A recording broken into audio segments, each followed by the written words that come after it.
মা, আরে এসে গেছিস? আয় আয় বস। কি রে, বাড়ির সব ঠিক আছে তো? হ্যাঁ মা, সব ঠিক আছে। মা, বৌদিকে তো দেখছি না।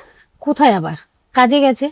আমি ওকে বলেছিলাম যে তুই আসবি, একটু তাড়াতাড়ি আসার জন্য। কোথায়? কোনো ব্যাপার না মা, বৌদি ঠিক টাইমলি চলে আসবে। ইচ্ছা করে দেরি করে আসছে, যাতে ওর কোনো কাজ না করতে হয়। না মা, হয়তো বৌদির কোনো কাজের প্রেশার আছে অফিসে। তুই ওইসব বুঝবি না, ও প্রচন্ড চালাক। মা, তুমি একটা কাজ করো, তুমি বরং একটু বিশ্রাম নাও, আমি আসছি। কেন, তুই আবার কোথায় যাচ্ছিস?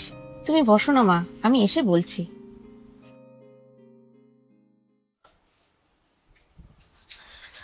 সরি মা, আজকে অনেকটা লেট হয়ে গেল। আমি এখনই খাওয়া রেডি করছি। তোমাকে আমি বলেছিলাম যে আজকে আমার বিয়ে আসবে, তুমি ইচ্ছা করে দেরি করে আসলে যাতে তোমাকে কোনো কাজ না করতে হয়। না মা, আপনি আমাকে ভুল বুঝছেন। আপনি আমাকে একটুখানি সময় দিন, আমি খুব তাড়াতাড়ি খাওয়াটা রেডি করে আনছি।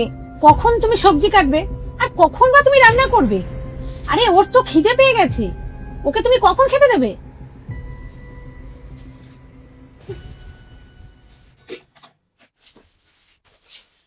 আরে দিদি, তুমি কি করছো? বৌদি শোনো, আমি রুটি করে রেখেছি, একটা সবজি বানিয়েও নিয়েছি, আর একটা সবজি কাটা আছে, তুমি বানিয়ে চটপট খাবারটা নিয়ে চলে এসো, ঠিক আছে? আরে দিদি, তুমি কেন এত কিছু করতে গেলে? আমি ঠিক করে নিতাম। আরে ননদ মানে সবাই ভাবে খারাপ, কিন্তু আমি তো ওরকম নই, আমি তো তোমার দিদির মতোই। আর হ্যাঁ, তাড়াতাড়ি খাবারটা নিয়ে চলে এসো, ঠিক আছে?